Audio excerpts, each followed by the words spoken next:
Hello, welcome back to Beer Crony Beer Reviews. My name's Chris, hope you're doing really well.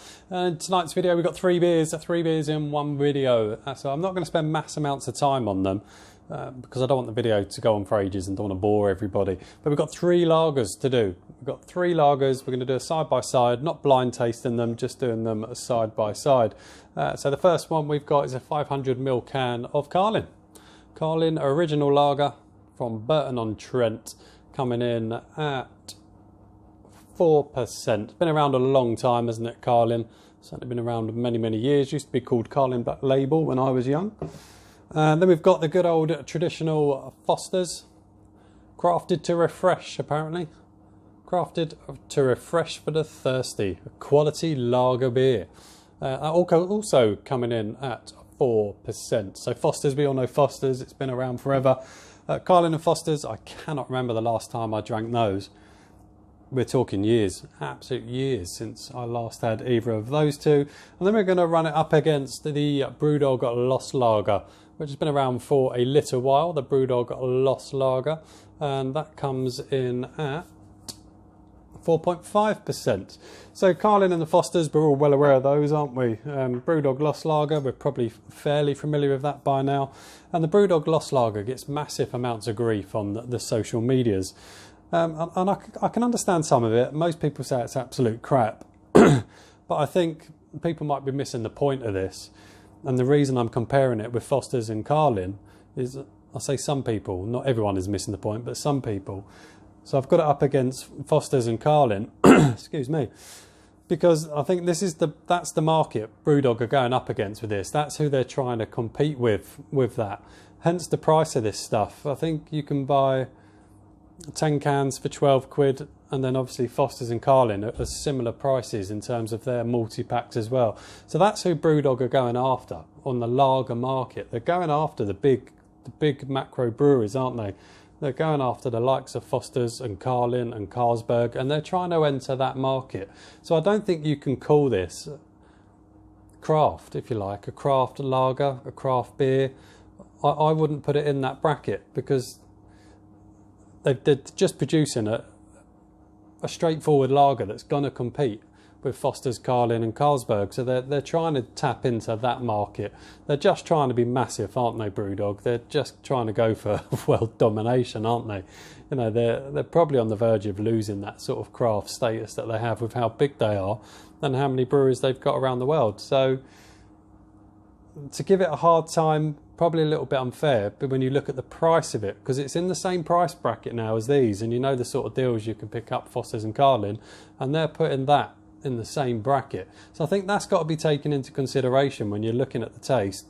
And I think we need to move away from thinking Brewdog are craft because of the size of them. So that's my 2 pennies worth. If you think anything differently, let me know. Put something in the comments. So let's not mess about. Let's crack on with getting them in the glass. My glass collection seems to be growing, and it's growing quicker than, well, it's just growing. And now, well, put my elbow, I'm now whacking glasses. I need a bigger bar. So let's start with Carlin. Let's get Carlin in a glass. Do we want all three in a glass? Do we want them lined up? What do you reckon? I know you can't answer that because we're not live. We'll do it. We'll get them all in a glass.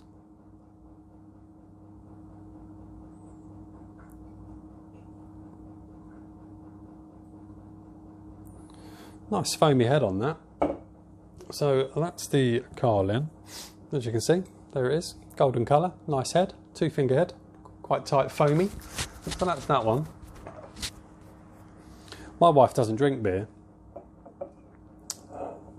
so I'm going to have a lot of open beer.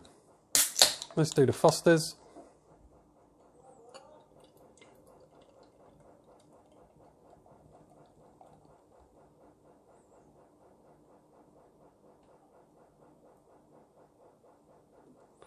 Very samey looking to the Carlin, really. So there's the Carlin, holding that head, and there's the Foster's. Very samey, aren't they? Almost same levels of carbonation. Foster's, Carlin, yes? Oh shit, yeah, that was Carlin, wasn't it? Carlin, we'll put that there. Foster's, we'll put that one there. Different glass. Haven't got. No, that one's not the same. Let's crack on with the Brewdog. I'm going to move these. I do not want to break my little Le Chouffe glass. Don't want to break my Le Trappe glass. So let's move those. So let's have a look at the Brewdog Lost Lager.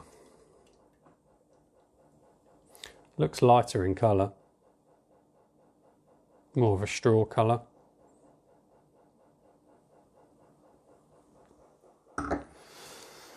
So Brewdog next to Foster's, definitely a colour difference. That's golden, the Foster's is golden.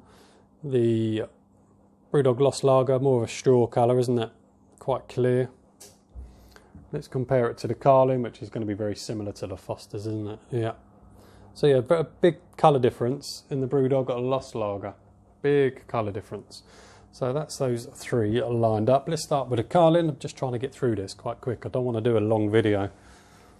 That head's still sticking around. Quite pleasant to see. Carbonation's good. The aroma, it just smells like a typical lager. It just smells of exactly what I expected Carlin to smell like. Slight bit of sweetness on the aroma.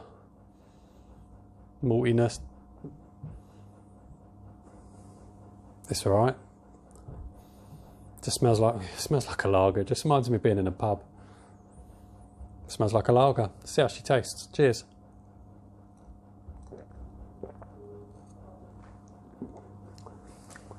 Oh, for fuck's sake. Ugh. Nah. I don't like that. That's not nice.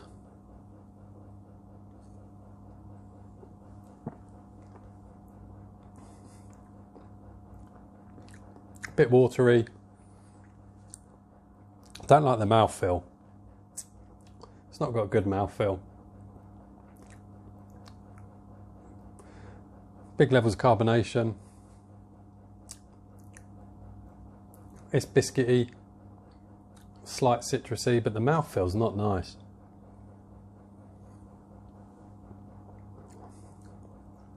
I don't know how people drink that. I really don't. It's probably one of the biggest selling lagers in the UK, isn't it? I certainly think it's certainly up there in the top 3 of lagers. It just doesn't taste nice. It's not a good tasting lager. I wouldn't even have that as a quickie beer. I don't know, maybe lagers just aren't my thing. It's... Pardon me. Right, let's go Foster's. Oh, the mouthfeel. It's leaving like a layer, and it's not a nice layer. Let's see if the Foster's is any different. Cheers again.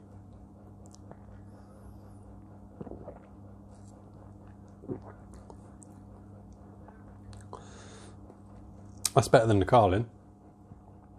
That's crisper mouthfeel, more refreshing mouthfeel. Carbonation's good. It's nice and cold, which is definitely helping. I mean, they're all the same temperature. But I just get bloated really quick with lager. Already, just those sort of 4 mouthfuls. It certainly feels cleaner, the Foster's. It's certainly got a better mouthfeel. It's got a biscuity maltiness to it. It's got a citrus element to it. A little bit of almost sort of coriander pepperiness to it, but only slight. But certainly more flavour to it than the Carlin. If I had to drink out those two, I'd choose Foster's. That's all right, actually. That's quite clean in the mouth. Not bad mouthfeel. But they're just so gassy. I'm bloated again already. So, had the Carlin and Foster's battle. The Foster's beats the Carlin for me. Really didn't like the Carlin. So let's have a go on the Brewdog, which is a different colour. It's holding its head pretty well considering how long that's been sat there. Those two have lost their heads, but that's still holding one. Like we say, it's straw coloured, lots of carbonation. It's ridiculous how bloated I feel, and I've hardly drunk any, have I, really? But that's what lagers do to me. They just get bloated on. I used to drink that stuff by the bucket load in my youth. Foster's, I don't know how long ago they stopped it, but they also did a Foster's Export, which was 5% or 5.2%. I used to drink tons of that stuff in my youth. Oh, that's better, pardon me. The Carlin I was never big on anyway, but I did drink a lot of Foster's in my youth. Absolute shitloads of it. Because that was generally mainly all there was in pubs when I was growing up, was Foster's or Hofmeister or Carlsberg or Castlemaine 4X. So I did drink a lot of Foster's, but I did like Foster's Export. That was quite pleasant. So let's have a look at Brewdog's Lost Lager then.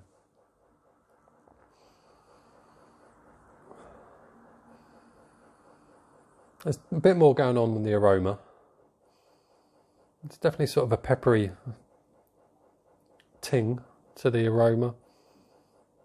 Biscuity, bready. Smells alright. Smells better than those two. So let's see how she tastes. Cheers once again, everybody.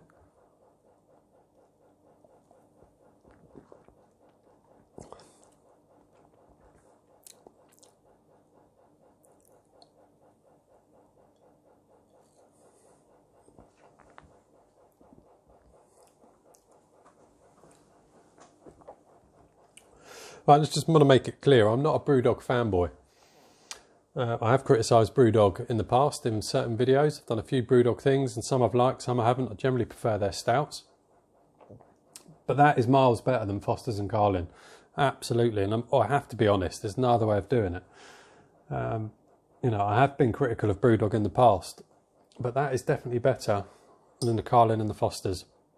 Much, much better.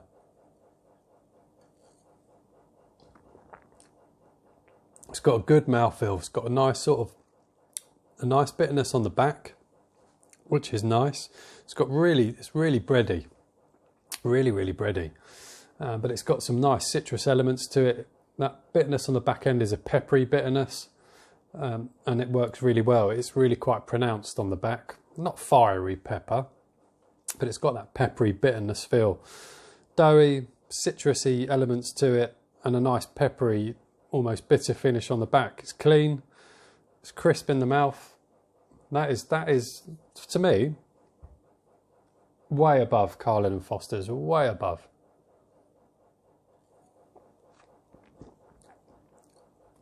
That's all right. But you've got to remember, what I said at the beginning, they're aiming at fighting that market. That's where they want to go. They want to dominate that market.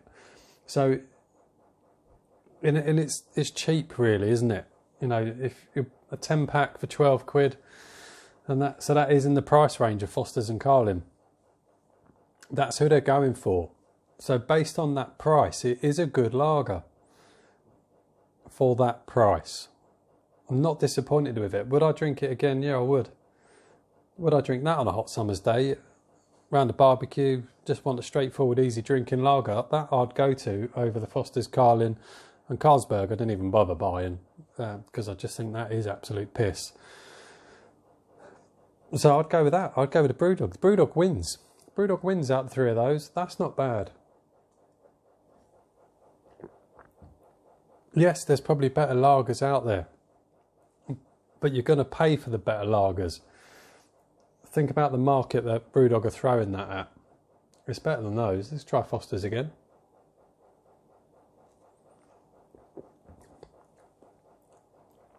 Yeah, the Brewdog's better than that. Let's go Carlin again. Oh, God, that aroma's developed. Oh, it's almost like sweaty socks. That's just not good. That is not good. So in order, it's going to be, in that order, it's Brewdog, Foster's, Carlin. There you go. There's my little beer experiment of 3 lagers. Carlin rancid, Foster's is all right. Brewdog's the best one out of the 3. Not saying it's the best lager in the world. It's just better than those other 2. And for its price, I'd buy that over the other 2. I haven't drunk Foster's or Carlin for years, as I've said, and it's going to be many years before I drink them again. Oh, so gassy. They're all gassy. That's me done. I hope you're doing well. I hope you like the video. If you like the video, give it a like. Any comments, feel free to leave some. If you're new, give it a subscribe if you fancy it. That's me done. Hope you enjoyed it. I'll see you on the next one. Take care, everybody.